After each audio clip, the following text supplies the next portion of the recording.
नांदेड जिल्ह्यातील माझ्या सर्व शेतकरी व तरुण बांधवांनो, कालपासून परत नव्याने जसे पीक विम्याच्या बाबत फोन यायचे तसंच आता दुष्काळी अनुदानाला घेऊन अनेक फोन, मग ते सीएससी सेंटरवाल्याचे असतील किंवा इतर शेतकऱ्यांचे फोन येत आहेत। त्याबद्दल आपल्याशी संवाद साधावा म्हणून मी आज आपल्यासोबत इथे आहे। आज योगानं शेतकऱ्यांचे पंचप्राण युगात्मा शरद जोशी यांचा स्मृती दिन आहे।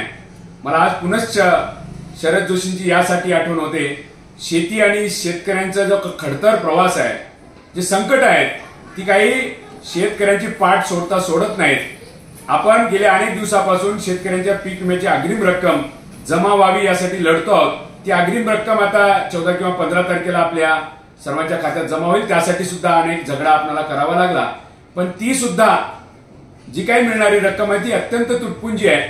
ही खरे तर जुलै ऑगस्ट मध्ये झालेल्या पावसानंतर 1 महिन्याच्या आत आपल्याला मिळायला हवी। अत्यंत 3 ते 4 महिन्याच्या उशिरानंतर पीक विम्याची अग्रिम रक्कम आपल्या खात्यात जमा होणार आणि ती तुटपुंजी रक्कम जमा होणार। खरं तर पीक विमा कंपनी 3-3, 4-4 महिने पैसे वापरते, त्याचा व्याज जर विचार केला तर करोडो रुपयामध्ये विमा कंपन्या कमवत आहेत, पण न लोकप्रतिनिधी न अधिकारी याबाबत भूमिका घेत नाहीत। आपल्याला भूमिका वरचेवर घ्यावं लागेल। 25% अग्रिम रक्कम घेऊ, पण पुढच्या वाढीव रकमेसाठी आपल्याला लढणं अत्यंत गरजेचं आहे। आणि दुसरं महत्वाचं, ज्यासाठी तुमच्याशी संवाद साधणं अत्यंत गरजेचं आहे, सन्माननीय जिल्हाधिकाऱ्यांना वारंवार फोन करतोय, ते दिल्लीला ट्रेनिंगला आहे, त्याची कल्पना आज सकाळी मिळाली।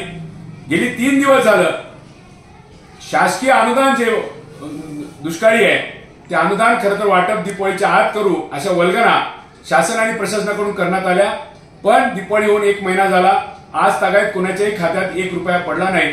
आता गेली 2 ते 3 दिवसापासून सर्वसामान्य शेतकरी कोणी तालुक्याच्या सीएससी सेंटरवर, कोणी आपापल्या गावात आपल्या महिलांना घेऊन आपला आधार ऑथेंटिफिकेशन करण्यासाठी जात आहेत, प्रमाणीकरणासाठी, पण ती साईट गेली 3 दिवस झालं बंद आहे।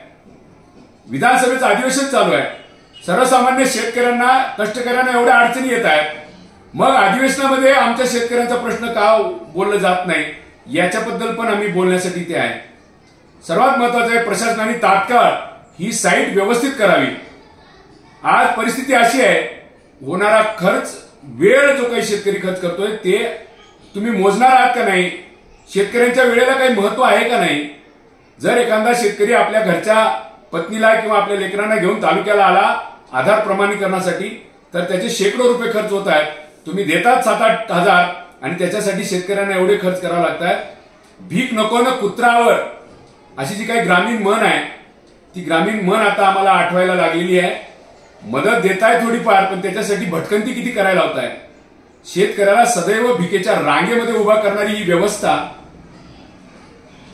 या व्यवस्थेला बदलू पाहणारे शरद जोशी आज आपल्यात नाही आहेत, पण शरद जोशींचा हा लढा जर आपल्याला पुढे न्यायचा असेल, शेतकरी कष्टकऱ्यांसाठी लढणाऱ्या प्रत्येक कार्यकर्त्याचा जर लढा आपल्याला न्यायचा असेल, तर मुळासकट ही व्यवस्था आपल्याला उकरून टाकावी लागेल।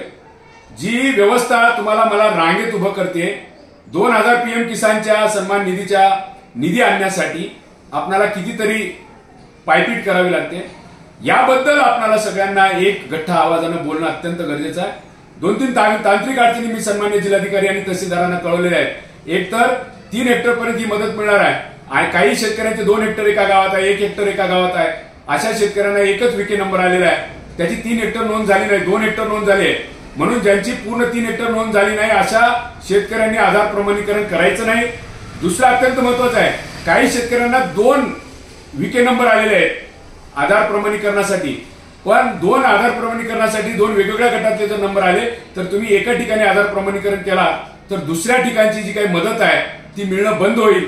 त्यामुळं हा सगळा जो काही तांत्रिक घोळ आहे तो नांदेड जिल्ह्याचा असेल तर नांदेड जिल्ह्याचा, आणि महाराष्ट्रातला हा जर घोळ असेल तर महाराष्ट्रातल्या सर्व प्रशासनाने आणि शासनाने हा घोळ मिटवावा आणि शेतकऱ्यांना लवकर त्याचे दुष्काळी अनुदानाचे जे हक्काचे पैसे आहेत, जे तुम्ही ऑक्टोबरमध्ये मंजूर केलेले आहेत, ते आज तागायत शेतकऱ्यांच्या खात्यात पडले नाहीत।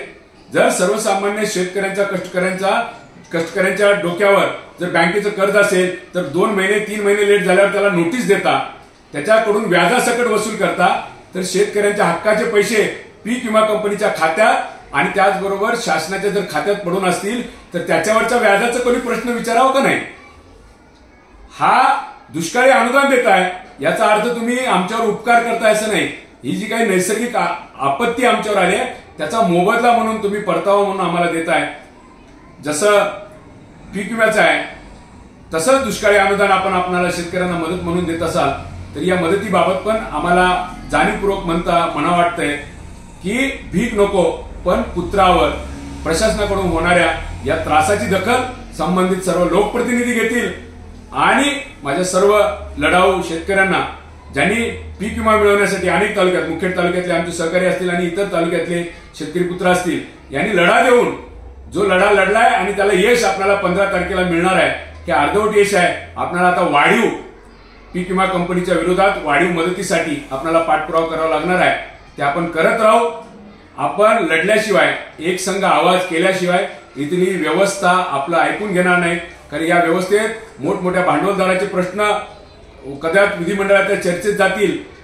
त्यांच्या एकमेकांचे कुणी किती भ्रष्टाचार केला, कोणत्या खासदाराच्या कोणत्या आमदाराच्या घरी किती करोडो रुपये मिळाले याच्यासाठी रस्त्यावर उतरून मोर्चा आंदोलन करणाऱ्या माझ्या नेत्यांनो कधीतरी आमच्या शेतकऱ्यांच्या पीक विमा आणि त्याचबरोबर या सगळ्या आमचे जे काही आता अनुदानाचे प्रश्न आहेत याच्याबद्दल सुद्धा सत्ताधारी लोकप्रतिनिधींनी बोलावं एवढी या निमित्ताने मी आपल्या सगळ्यांना विनंती करतो. हा व्हिडिओ आपण जास्तीत जास्त शेतकऱ्यांपर्यंत पोहोचावं. अनेकांना या तांत्रिक अडचणी येत आहेत, सीएससी सेंटरवाल्यांना पण तांत्रिक अडचणी येत आहेत, त्या आपण या निमित्ताने सोडवाव्यात. आणि शासनाला प्रशासनाला परत विनंती आहे आधार प्रमाणीकरणाचा जो काही खर्च वाढत चाललाय आपण गाव पातळीवर मोफत शेतकऱ्यांना आधार प्रमाणीकरण करून सहकार्य करावं आणि लवकरात लवकर शेतकऱ्यांच्या